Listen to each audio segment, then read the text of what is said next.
Gênesis capítulo 1, versículo 3. Aliás, Gênesis capítulo 3. Nós vamos ter uma grande dificuldade de interpretação se nós partirmos do método de interpretação literal do texto. Ou seja, se nós entendermos que aquela narrativa é uma narrativa literal, de fato não existem elementos mitológicos ou elementos simbólicos ali no texto de Gênesis capítulo 3.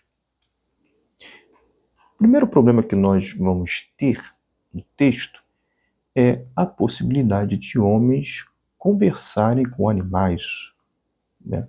E vice-versa.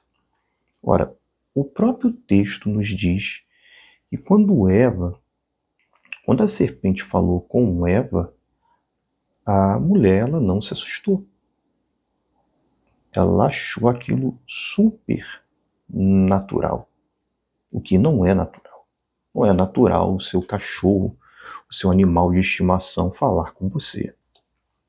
Se isso é natural é porque você está tomando muito chá de ayahuasca ou qualquer outra coisa, enfim, mas não é natural, ok?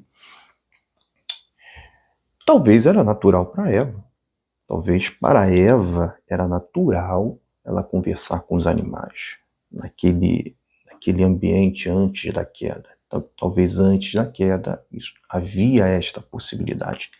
É fato que até nos nossos dias nós temos uma certa comunicação com os animais, né? Há alguns que dizem que até mesmo nós podemos nos comunicar com a planta, né? Que se você estiver com uma energia, entre aspas, negativa, você pode prejudicar a sua planta, enfim. Não vou entrar dentro dessas questões de forma esotérica. O fato é que o texto diz claramente que a serpente falou com Eva e que Eva falou com a serpente. Ora, isso não é algo natural. Outro problema que nós vamos ter aí seria o tipo de comunicação. Se essa comunicação ela foi verbal, se essa comunicação ela foi telepática, ou se foi uma comunicação sensitiva.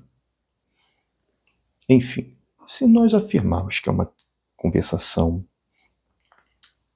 verbal, qual seria a língua que eles falaram ali no Gênesis? Qual o tipo de língua que a serpente utilizou, que Eva utilizou, enfim, para conversarem? Isso seria um problema bem diminuto.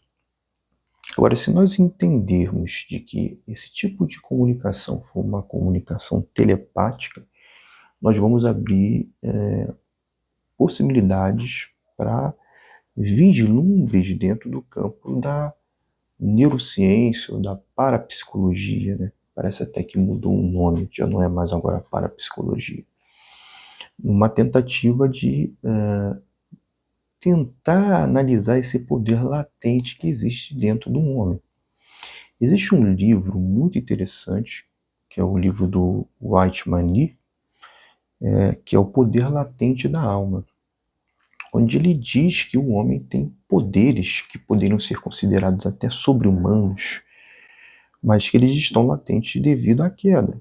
Então, pode ser que, pelo fato do homem não ter tido a queda, né, sofrido a queda original, a mulher, no caso Adão e Eva, eles tinham esses poderes de comunicação, né?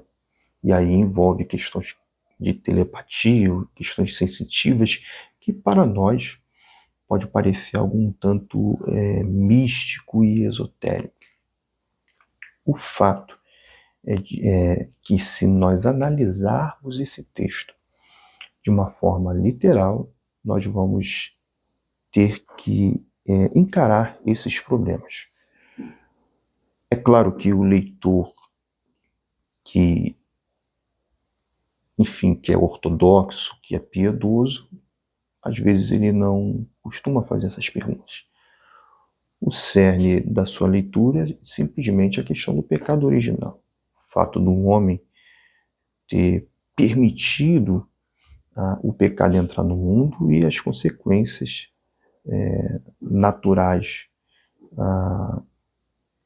desta atitude. Mas esses pequenos detalhes são interessantes para aqueles que se propõem a fazer uma leitura literal do livro ou dessa perícope de Gênesis 3.